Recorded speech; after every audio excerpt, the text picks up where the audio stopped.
Today we're going to be working on movements that you can do while traveling, thinking road trip or airport. One of the things that's going to be limiting us in our movement practice when we travel is just having floor space. So taking advantage of movements that we can do in a seated or a standing position, seated in a chair, such as your car. Little things that we can do just to keep the spine and the hips moving that end up giving us best results for our period of travel. So we're going to start with just simple crocodile breath, making our nice big C shapes with our hands. Thumbs going in the back, feeling into that low back musculature. Index fingers are wrapping around the front to feel the abdominal musculature. Palms are pressing into that side body space.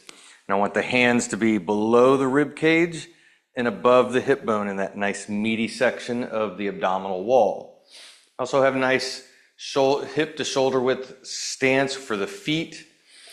And I want to feel standing kind of like dead center arches of the feet. So feel nice, soft, grounded feet. And we're going to start with nice, big inhales in through the nose, out through the mouth. And with each inhale, we're seeing if we can expand that abdominal wall out like a balloon. On the exhale, as we draw the navel in to our spine, feel those hands kind of clench down to create more resistance for that next inhale breath. And with each inhale, we're seeing if we can get that wall, that abdominal wall, to expand further out. And again, I want to feel not just pushing forward into the belly. I also want to feel some expansion out through the low back and out through the sides.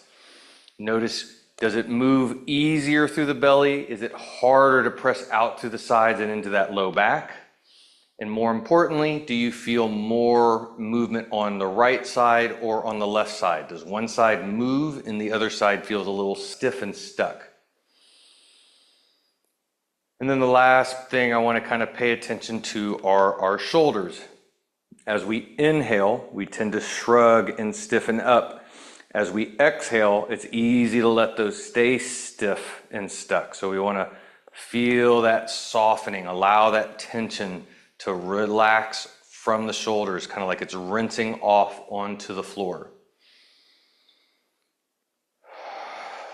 We can go ahead and let the arms, hands soften down, relax down to the side. We're staying with our breath, and now we're going to start getting into pelvic tilts. The more we keep the low back and really the spine mobilized while we travel, makes a huge difference in how our back and hips feel once we get to our destination, and more importantly, once we get back home. So with that inhale, we're going to start getting into pelvic tilts.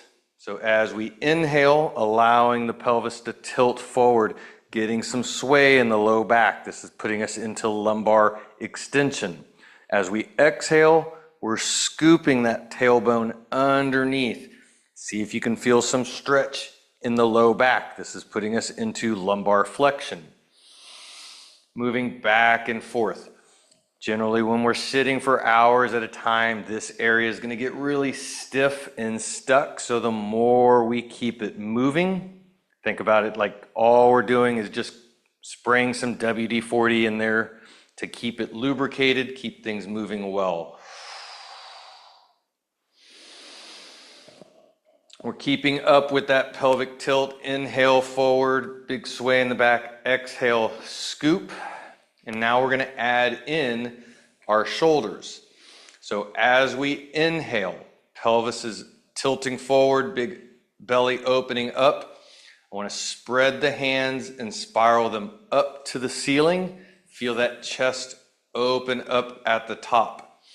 As we exhale, drawing that navel into the spine, we're going to shrug our shoulders, spiral the hands so that the palms start turning down to the floor, and let the hands come forward so that we can kind of start to reach and extend out in front, creating this nice rounded upper back. Again, our thumbs are spiraling down. As we inhale, we're going to shrug back up, spiral the palms up towards the ceiling, and then Reach the hands straight down by the hips as we lift and extend the spine tall through the sternum and the top of the head. This is our inhale breath. Nice inhale at the top. Exhale, shrug as we scoop, getting as rounded as we can. Inhale back up. Basically, this is a standing cat-cow. I want you to find a point off in the distance that you keep your eyes on and keep your head fixed on that point as we're going through our mobility through our spine and hips.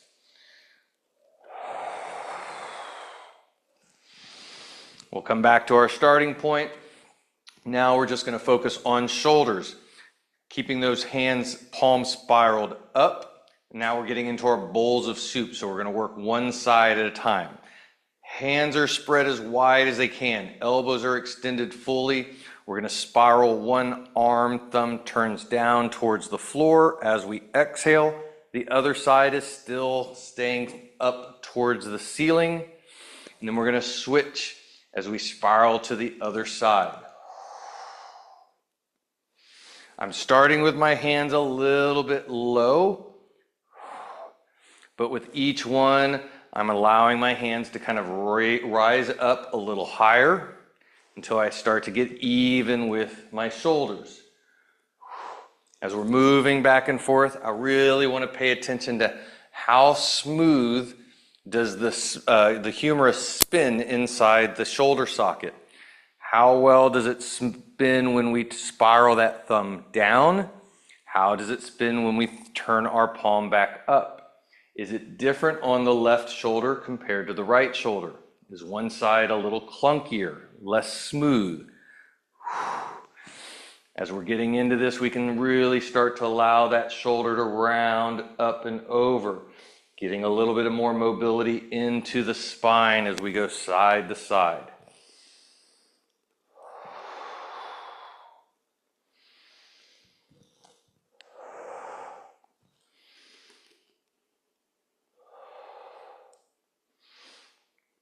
We can shake the shoulders out. Now we're going to get into our feet.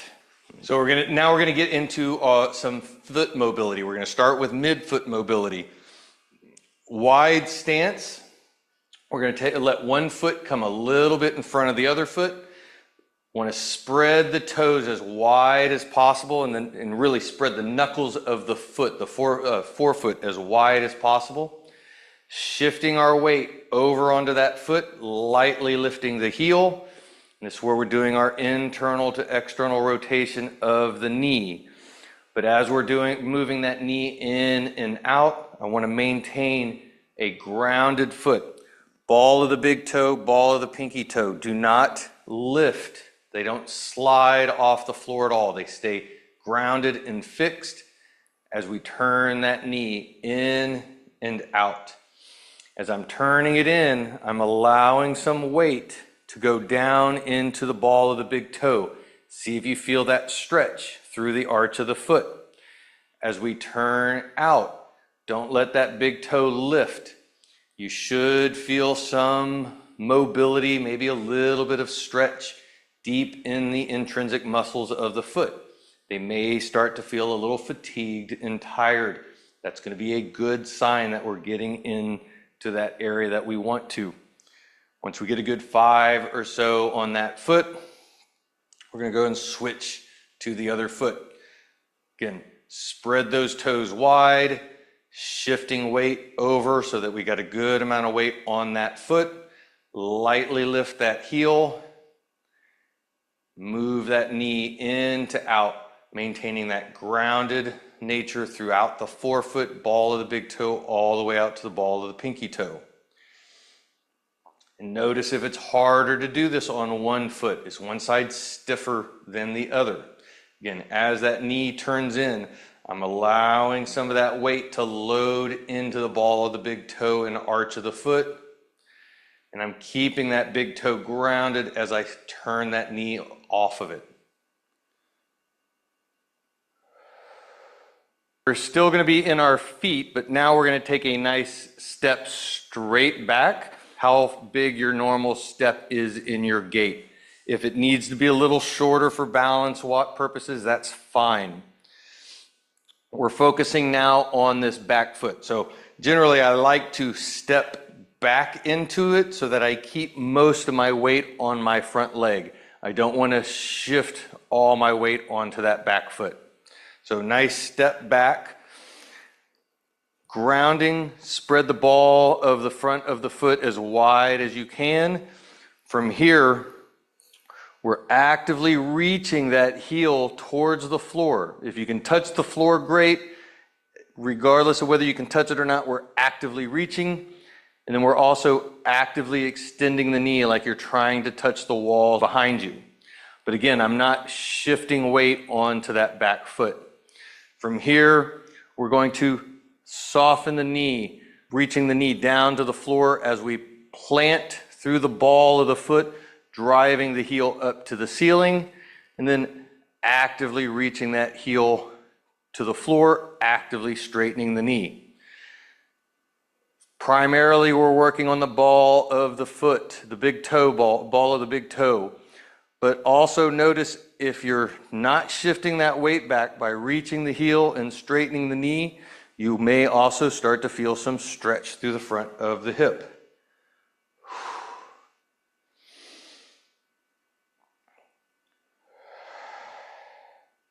Once we get about 5 up to 10 reps, we'll switch and do the same thing on the other side. So again, nice big step back, but keeping your weight forward. Spread the ball of that back foot. Reach the heel to the floor, actively straighten the knee without shifting weight. And then planting through the ball of the foot, driving down, lift that heel up towards the ceiling, and then actively reach that heel and straighten that knee.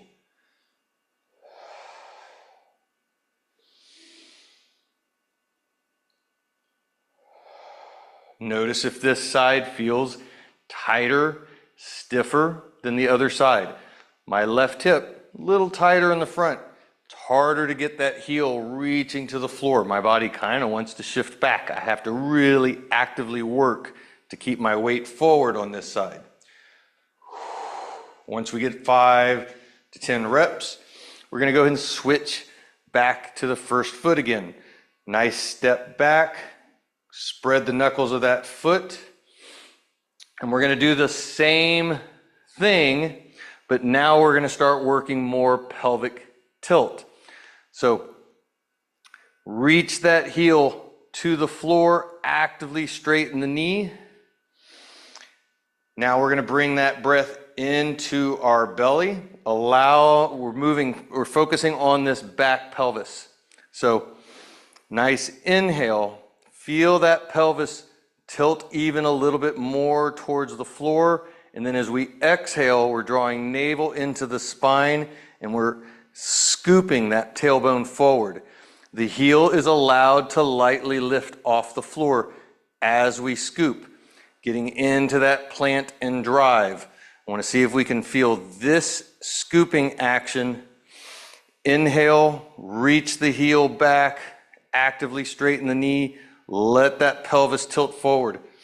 Bring that breath into the belly. A little bit more sway in the back. Exhale, scoop as you soften that knee, lightly planting down. I want to see if we can feel this stretch and load through the front of this back hip.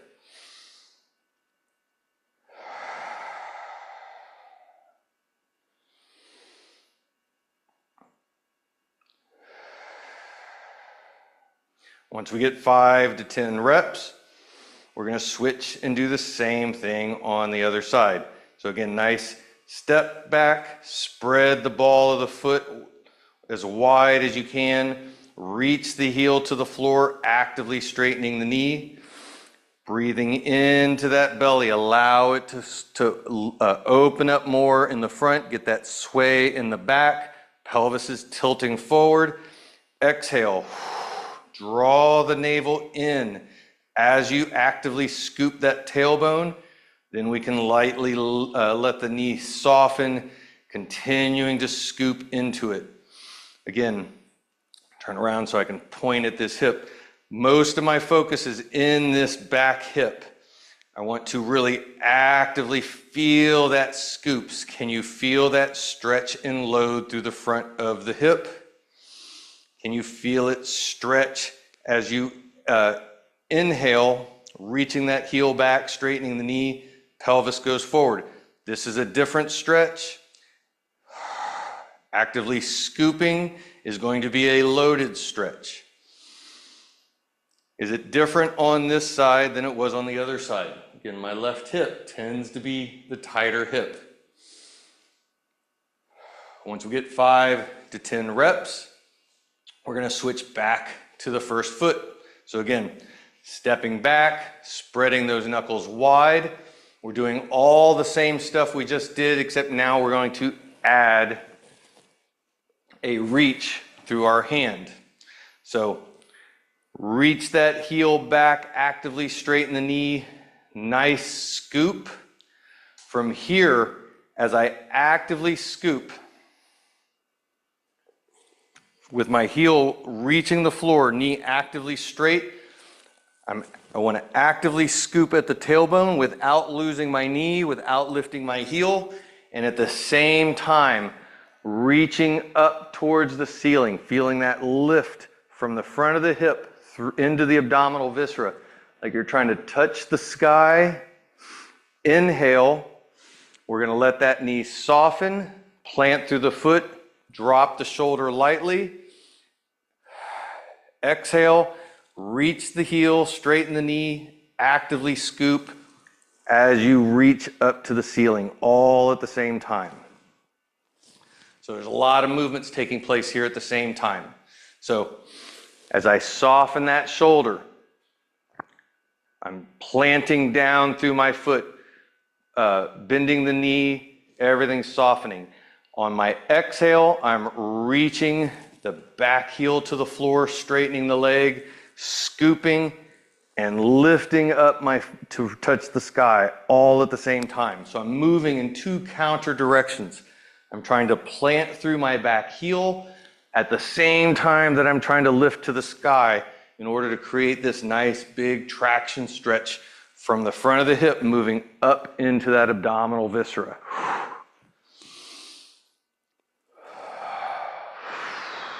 I want to see how big and open can we get through this side of the body. We'll go ahead and switch and do the same thing on the other side. So again, spread foot, grounded ball of the big toe through pinky toe, reaching the heel to the floor, actively straightening that knee. As we exhale and scoop, we're reaching up to the sky. Inhale, planting through the ball of the big toe, allowing that knee to soften, shoulder softens. Exhale, reach the heel, scoop, and lift all at the same time.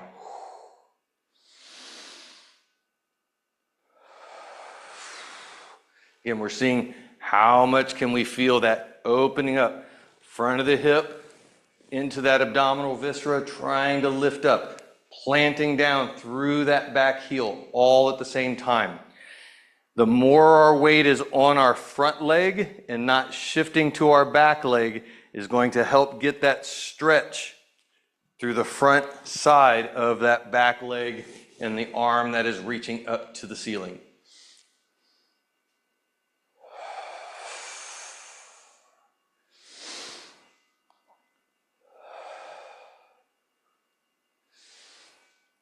We'll come back to our starting side, stepping back, spreading the knuckles of that foot, actively reaching the heel to the floor, actively straightening the knee. Now we're going to switch hands. So, right, I got my left leg forward. I'm bringing my left hand up to my side with the palm up, spreading the fingers wide. So, as I reach my heel back and actively straighten the knee, I want to add that scoop of the tailbone. And now we're going to actively rotate and reach back, seeing how far can we turn our shoulders towards the side. I want to keep my eyes on the horizon, so I don't want to let my head turn with my chest and my shoulders. So exhale, reach the heel, straighten the knee, scoop. At the same time that we're rotating, inhale, soften the knee, let the planting through the ball of the foot, bring the shoulders back to forward. Exhale, reach that heel, straighten the knee, scoop the tailbone, add rotation. As we're going back and forth, again, I'm feeling as I reach that heel back and straighten the knee, I'm getting that opening through the front of the hip.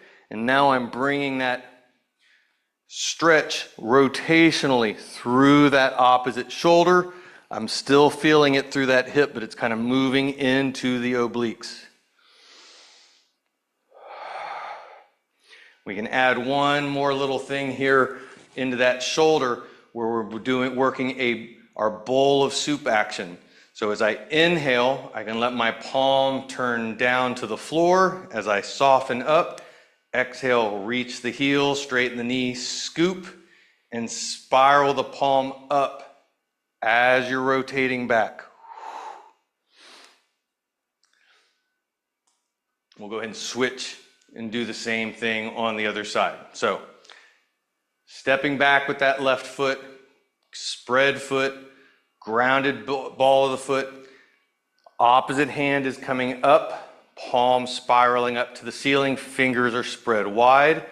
As we actively reach that heel to the floor, straightening the knee, exhaling, drawing that navel up and in, scoop, adding in that reach and that rotation. Inhale, let that back knee soften as we plant through the ball of the foot. Arms come forward. Exhale, reach, extend that knee, scoop, and rotate all at the same time. Notice if one side of this feels tighter and stiffer than the other side. Left side is tighter, this rotation to the right is a little bit tighter than the other side was. Now we can add in that last little bit with the bowls of soup. As I come forward, softening up, palm turns down. Exhale, reach the heel, straighten the knee, spiral the palm up as you're rotating back.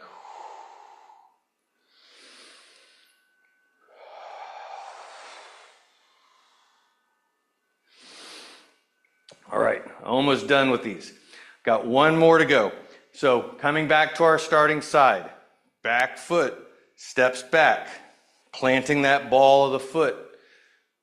We're now going to add both our reach, so the leg that is back, that arm is reaching up, and the opposite side is going to be palm spiraling up as we rotate. So we're adding all of these little things together. It's a lot of cueing going on. So this is a movement that will probably take a decent amount of practice to really get it down. So stepping back, spreading the ball of that knuckle of that foot. As we exhale, we're reaching the heel, straightening the knee, and scooping. Reaching up with the same side arm. Opposite arm is spiraling as it rotates back. So I want to lift on this side as I rotate. Inhale, softening it all back up. Exhale, reach the heel, straighten the knee, lift, and rotate all at the same time.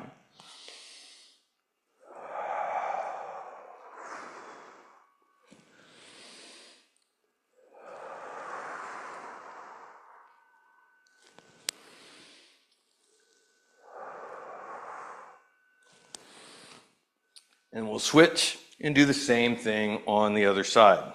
So getting that nice step back, spread the knuckles of the foot wide, grounding the leg that is back, that arm is going to be up, opposite arm is out to the side. Nice inhale as we exhale, drawing the navel in, scoop as you reach that heel, actively straightening the knee, reach to the sky, opposite hand is spiraling up, rotating back.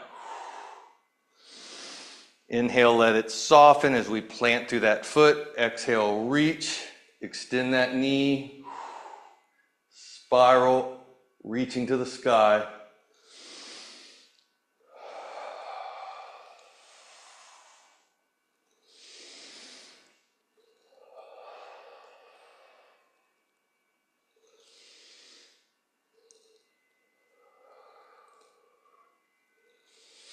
All right, so last movement series for standing. We're going to get into our step under progressions. Nice wide stance. Feet are facing forward. This is where I want to have really active feet. I want to maintain that spread ball of the foot, knuckles wide, planted through the ball of the big toe all the way out to the ball of the pinky toe. Heels are grounded as well, so heels are not lifting up. We're going to start with just simply sitting, hips into our heels on one side, coming up, sitting hips to the heels on the other side. Now, as I sink into my hips, I don't want my weight going forward. If my weight goes forward, my knee is going to track forward, and it's going to start to lift my heel off the floor. And I want to feel weight through my heel, which means my hips need to move back. I want to feel the weight of my hips driving down into my heels. Now, I don't want to do that so much that the ball of my foot starts to come off the floor. I need to maintain even grounding front to back of the foot. So I don't want that knee tracking forward because that means my hip's sliding forward. I want to feel that hip tracking back so I can feel that weight in my heel. The other thing here is I want to avoid dropping my chest and bending over. I want to keep the chest somewhat elevated. I'm going to be bending at the waist so the chest is going to drop, but I'm still keeping my head up as we go side to side. Now, as we're going side to side, I want to maintain an active foot. So I don't want my opposite foot, I don't want to let that pinky toe roll off the floor. I need to keep grounded through that outside ball of the foot. The more I keep that grounded, the more I'm going to feel that stretch through the inner thigh. And this allows us to kind of compare. How does it feel left side compared to the right side? Is one side a little tighter, a little stiffer? As we start to feel it loosen up, again, we're just coating the joints with synovial fluid. Next, I want to work on glide. So however low we're able to go on both sides, we're going to stay at that point, and now we're gliding across from one side to the other. I want to get to where I lock out or extend that knee fully, keeping that outside part of the foot grounded as I move side to side.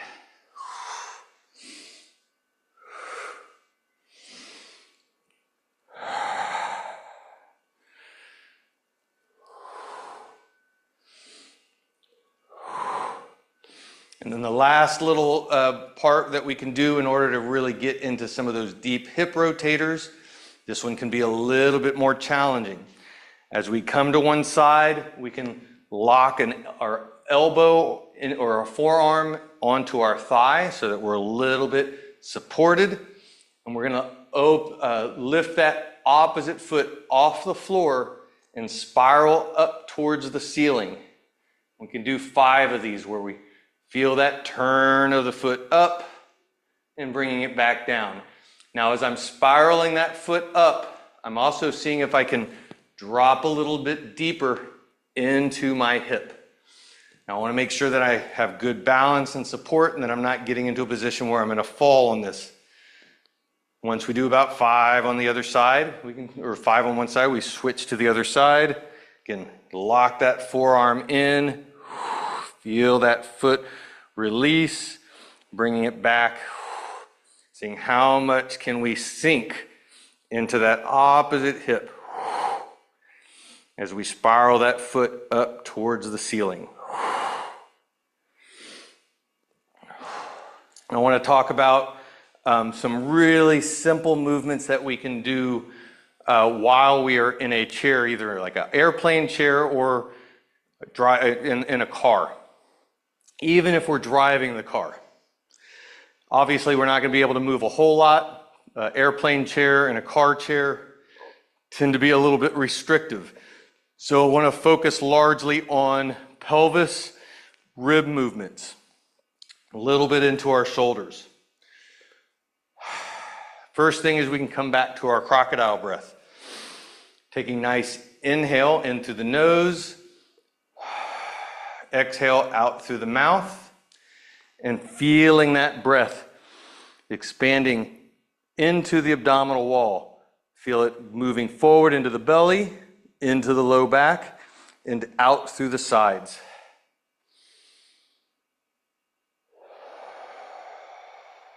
As you exhale, draw that navel all the way into your spine. With each inhale, see if you can expand a little bit wider. Next, we can start doing a little bit of light pelvic tilts. As we inhale, allow the pelvis to tilt forward so that we get that low back extension. Exhale, navel into the spine as we scoop. Feel that low back, that lumbar flexion. See if you can feel a little bit of stretch in one or both directions. And I want to move slow with the breath. The more we're able to keep our shoulders stacked and not let our shoulders move forward and backwards, the more we're going to isolate that low back area. This does not need to be intense. A little bit of movement just keeps lubrication. It keeps our nervous system kind of active. Otherwise, we get passive and our body just stacks all our joints and we end up like this for a number of hours as we're driving. So I want to keep active movement going through my spine because that helps keep my nervous system actively engaged. Next thing we can work on is getting into shoulders. Nice inhale, shrugging and lightly rounding the shoulders forward. Exhale as we roll the shoulders forward. Inhale as we roll the shoulders down and back. Shrugging up to bring them forward. On the exhale, inhale as we feel them draw down and back, getting nice and tall in our spine.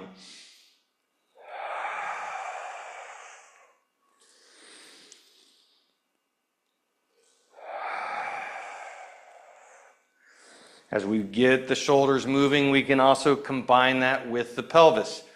Scooping the pelvis as we round forward so that we combine those stretches, turning it more into a seated cat-cow.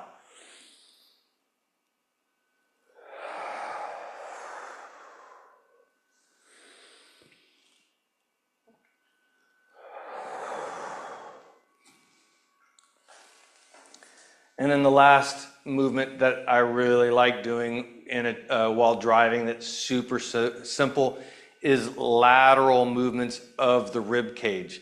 Simply feeling that rib, seeing if I can let that rib cage move off my hips side to side. It's a very small and subtle movement, but it's largely moving from the ribs. I'm not moving from the hips. This can be hard to do. It takes a little bit of practice to really feel that lateral glide of the ribs.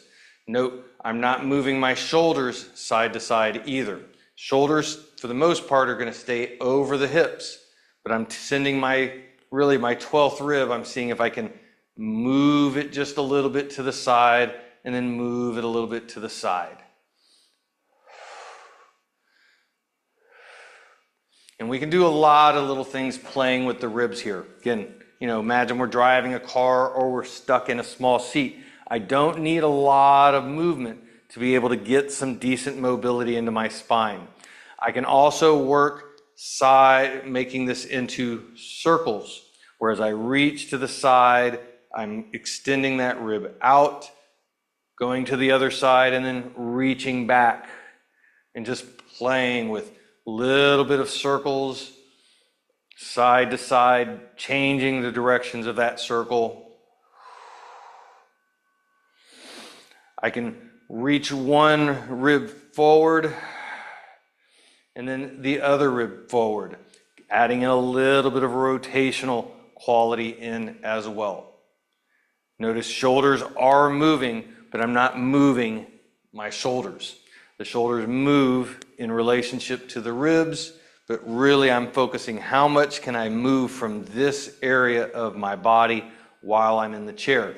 You should notice that activates the smaller muscles around the spine, especially low back, and it's largely just keeping coating the joints with synovial fluid, keeping them greased and grooved, and keeping the nervous system alert so that we spend more time, with our core engaged instead of getting into this lazy, packed position where we end up getting stuck for several hours at a time. Best movements are simple and profound. Simple ones are going to be the ones that you get the biggest bang for your buck.